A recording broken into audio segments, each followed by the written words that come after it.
بسم اللہ الرحمن الرحیم۔ الصلاۃ والسلام علیک یا رسول اللہ وعلی آلک و صحابک یا حبیب اللہ۔ اللہم صلی علی محمد وعلی آل محمد صلی اللہ علیہ یا محمد نور من نور اللہ۔ ان عدۃ الشہور عند اللہ 12 شہرا فی کتاب اللہ یوم خلق السماوات والارض۔ انسان کی ہر وہ حاجت جو برسوں سے کوشش کے باوجود پوری نہیں ہو رہی، ہر وہ بیماری جو ہر حربہ اور ہر ہیلہ استعمال کرنے کے باوجود ٹھیک نہیں ہو رہی، ہر وہ مشکل جو بڑے بڑے وظائف پڑھنے سے دور نہیں ہو رہی۔ یہ محرم کا مہینہ اور 10ویں محرم یوم عاشور، یہ بات واضح کر دوں، بڑے بڑے علماء، فقہاء، محدثین، محبان اہل بیت، امام حسین علیہ السلام اور اہل بیت کی فضیلت کے منکر نہیں۔ انداز اپنا اپنا ہے، ہر ایک کا نظریہ اور عقیدہ اپنا اپنا ہے۔ محبان اہل بیت کی کوئی مثال ہی پیش نہیں کی جا سکتی۔ جو اہل بیت سے محبت نہیں کرتا اس کا دین سے اور ایمان سے کوئی تعلق نہیں ہے، یہ بات پہلے واضح کرنا۔ لیکن ہم صرف ایک ہی بات کو لے کر باقی سب کو پس پشت ڈال دیتے ہیں۔ محرم کی یہ جو فضیلت ہے کوئی امام حسین علیہ السلام کی وجہ سے نہیں ملی ہے۔ ان عدۃ الشہور عند اللہ 12 شہرا فی کتاب اللہ یوم خلق السماوات والارض۔ ابتدائے آفریشنش سے، تخلیق کائنات سے لے کر آج تک اللہ تبارک و تعالیٰ نے 4 مہینوں کو حرمت بخشی ہے۔ ذی-القعدہ، ذی الحج، محرم، یہ 3 متواتر ہیں، اور چوتھا رجب کا مہینہ۔ فضیلت ہر مہینے کی علیحدہ علیحدہ، لیکن جوش خطابت میں منبر پہ بیٹھ کر لوگوں کے مجمع میں جب ہم ربیع الاول کا ذکر کرتے ہیں تو اس کو سارے مہینوں سے افضل قرار دے دیتے ہیں۔ شعبان کا مہینہ آتا ہے اس کو سارے مہینوں سے افضل قرار دیتے ہیں، لیکن افضل ترین جو مہینے ہیں وہ کون سے ہیں؟ یہ 4 مہینے ہیں۔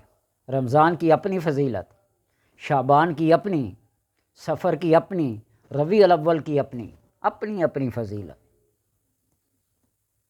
شہر رمضان الذی انزل فیہ القرآن، اس سے بڑی فضیلت اور کیا ہوگی؟ والفجر ولیال عشر، 10 دن ذی الحج کے، اس سے بڑی فضیلت والے دن کون سے ہوں گے؟ اسی طرح محرم کی یہ جو 10ویں تاریخ ہے، آدم علیہ السلام سے لے کر نبی آخر الزمان صلی اللہ علیہ وسلم تک ہر نبی کو جو رتبہ، جو عہدہ، جو منزلت، جو معراج، جو توبہ، جو مشکلات دور ہوئی، وہ اسی 10ویں محرم کے دن سے ہے۔ آدم علیہ السلام کی توبہ قبولی 10ویں محرم کو، نوح علیہ السلام کی کشتی کنارے لگی 10ویں محرم کو، موسیٰ علیہ السلام کو قوم فرعون سے نجات ملی 10ویں محرم کو۔ انبیاء کی ایک فہرست ہے، تو اس لیے اس 10ویں محرم کے دن کا روزہ رکھنا بھی بڑا فضیلت والا ہے۔ یار لوگ اس میں کہتے ہیں کہ اس روزے کے رکھنے کی کوئی فضیلت نہیں ہے، ہر مکتبہ فکر اپنی اپنی بات کرتا ہے، لیکن شرعیت کے لحاظ سے، قرآنی اصول کے لحاظ سے جو بات دل کو لگے نا اسی کو اپنائیں۔ نبی اکرم صلی اللہ علیہ وسلم ہجرت کر کے جب مدینہ تشریف لائے نا تو یہود کو دیکھا وہ روزہ رکھتے تھے، آپ نے فرمایا یہ کون سا روزہ؟ تو موسیٰ علیہ السلام کی وجہ سے نجات ملی فرعون کو۔ تو آپ نے فرمایا تو ہم تو موسیٰ کو زیادہ ماننے والے ہیں، ہمارا حق زیادہ ہے روزہ رکھنے کا۔ آج کوئی یار لوگ کہتے ہیں نا اس کا روزہ نہیں ہے، نہ رکھیں، روزہ ایک عبادت ہے۔ اگر علی رضی اللہ تعالیٰ عنہ کے چہرے کو دیکھنا عبادت ہے تو کیا روزہ رکھنا عبادت نہیں ہے؟ جو انہی کا فرمان ہے۔ فلاں چیز کو دیکھنا عبادت ہے، قرآن کو چھونا عبادت ہے، اس کو دیکھنا عبادت ہے، تو کیا روزہ عبادت نہیں ہے؟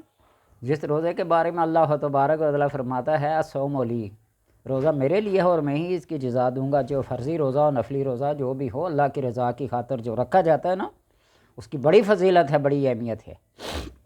اور دوسری بات کہ جو غربت و افلاس کے مارے ہوئے ہیں، روزگار نہیں ہے، بے روزگاری نے انہیں ستایا ہوا ہے، کوئی تھوڑی سی ہمت کر کے کھانا تو ویسے ہی پکنا ہے صبح دوپہر شام کا،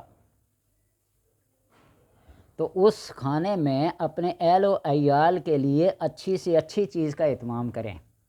جہاں عام کچن کا خرچہ کسی کا 500 ہے، 1000 ہے، 1500 روپیہ دن کا ہے، تو وہ اس کو 500-700 1000 بڑھا کے کوئی اچھی سی چیز بچوں کو کھلا پلا دے۔ عیال پہ خرچ کرنے کا کوئی حساب نہیں ہے، اپنے گھر والوں پہ خرچ کرنے کا کوئی حساب کتاب نہیں ہے، اللہ نے اس کے اندر چھوٹ دی ہے۔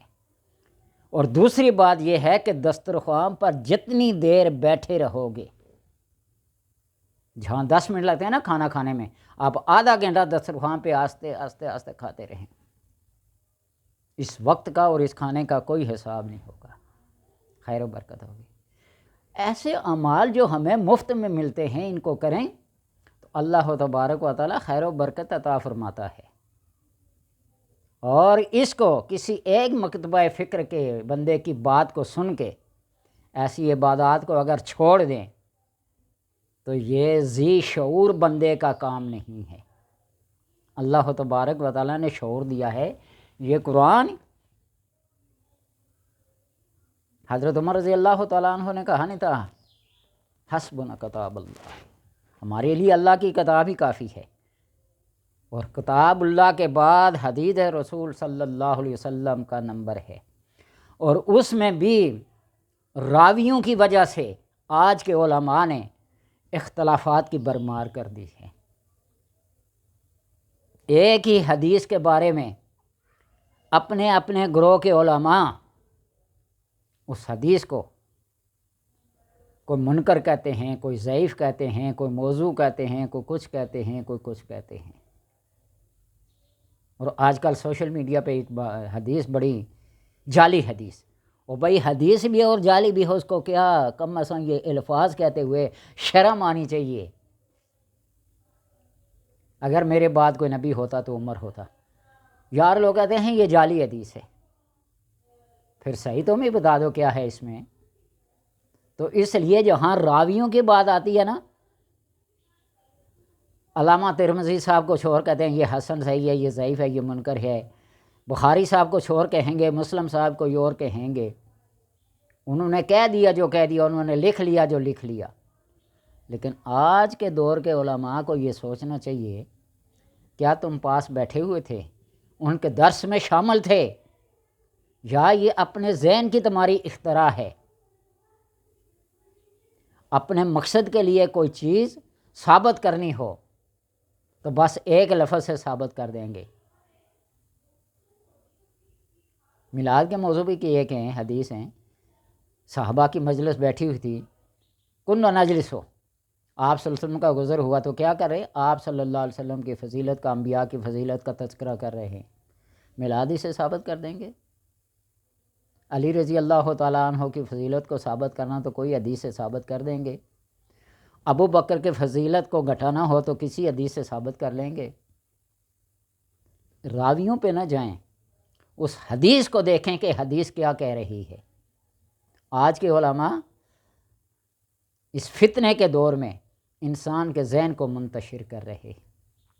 روزہ رکھنے میں کون سی حرج ہے؟ روزہ کسی بھی دن رکھا جا سکتا ہے، اور ایک باب برکت دن کے دوران میں روزہ رکھا جائے تو اس کی فضیلت کئی گنا بڑی نہیں ہوگی، زیادہ نہیں ہوگی۔ آپ روزہ رکھیں اور نبی اکرم صلی اللہ علیہ وسلم کی سنت جان کر مان کر روزہ رکھیں، اور اپنے اہل و عیال کو اگر جو کھلانا چاہتا ہے روزہ نہیں رکھتا تو پھر اپنے اہل و عیال پر کثیر مال خرچ کرے اس دن، پورا سال تنگ دستی دیکھنے کو نہیں ملے گی، خوشحالی خوشحالی ہوگی۔ اللہ تبارک تعالیٰ اپنے خزانہ غیب سے ایسے عطا کرتے پھر ہیں کہ انسان کی وہاں تک سوچ نہیں پہنچ سکتی۔ تو اس لیے اللہ تبارک و تعالیٰ نے عقل دی ہے، اور حضرت علی مولا کائنات کا فرمان ہے کہ جس دن اللہ تبارک و تعالیٰ نے عقل کو پیدا کیا اس دن اس سے بڑی نعمت کوئی پیدا نہیں کی۔ خدا نے عقل دیا ہے، اور پھر اس بات کو بھی یاد رکھنا کہ دین کے معاملے میں عقل کے دوڑے نہیں گڑانا۔ جو عقل کے گھوڑے دوڑائے گا وہ شریعت سے فارغ، طریقت سے فارغ۔ دین کے معاملے میں جو نبی کا فرمان ہے وہ نبی کا فرمان ہے، اس میں کوئی عقل استعمال کر کے کہے نا یہ ایسا ہونا چاہیے تھا اور ایسا ہونا چاہیے، جو نبی نے کہہ دیا بس، اس کو کوئی تروڑ مروڑ کے جیسے بیان کرتا ہے کرتا رہے، اس کی اپنی آخرت۔ ہارون الرشید نے ایک کبوتر ہاتھ میں پکڑا تھا، اور وہ 300 علماء 400 500 علماء کی مجلس منعقد کرتا تھا ہر ہفتے، کبوتر پکڑا ہوا، 300 علماء بیٹھے ہوئے حدیث کے فن کو جاننے والے۔ کہا اس کبوتر کے بارے میں آپ صلی اللہ علیہ وسلم کی حدیث، اس کے پالنے کی کوئی فضیلت، سب ایک دوسرے کو دیکھنے لگے۔ ایک بڑے چلاک مولوی صاحب بیٹھے ہوئے تھے، اس نے کہا انعام پانے کا یہی تو موقع ہے۔ اتنی بہترین سند کے ساتھ کبوتر کی فضیلت بیان کی کہ وہ سارے علماء اور ہارون الرشید بھی آنکھیں اٹھا کر سوچنے پہ مجبور ہو گئے۔ سند بالکل صحیح اور درست، لیکن آگے جو حدیث اس کے بارے میں سارے کے سارے علماء کے جلاد کو حاضر کیا، خازن کو حاضر کیا، 10,000 اشرفی اس کو انعام دے دو۔ انعام کے بعد اس کا سر قلم، سارے ہکا بکا رہ گئے، یہ کیا معاملہ ہے؟ کہا کہ انعام اس لیے کہ اس کی حاضر دماغی کی وجہ سے، عمدہ سند بیان کرنے کی وجہ سے اس کو انعام دیا جا رہا ہے، لیکن اتنی عمدہ سند بیان کر کے آگے جو حدیث بیان کیا وہ حدیث نہیں ہے، لہٰذا اس کا سر قلم کر دیا جائے۔ من کا زبالیہ متعمدن، آپ صلی اللہ علیہ وسلم کا فرمان ہے نا کہ جس نے جان بوجھ کر مجھ پر جھوٹ بولا وہ اپنا ٹھکانہ جہنم بنا لے۔ 300 علماء یہاں بیٹھے ہوئے، ان کو پتہ نہ ہو اور ایک آدمی انعام کی خاطر یہ کر لے تو پھر سوچنے کی بات ہے۔ تو اس لیے اللہ تبارک و تعالیٰ سارے علماء پر رحم فرمائے، امت کو انتشار میں نہ پڑنے دیں، کسی فتنے میں نہ ڈالیں، بس یہی پیغام ہے، یہی میسیج ہے اس دن کے لیے۔ سبیلے لگائیں، کالا نیلا پانی پلائیں، گھوڑوں کو پلائیں، انسانوں کو پلائیں، چرند کو پلائیں، پرند کو پلائیں، ہر ایک کو پلائیں ثواب جان کر، لیکن اس کو خاص طریقہ جان کر مان کر پلائیں تو یہ صرف 10ویں کو نہیں پھر پورا سال دیکھتے رہیں۔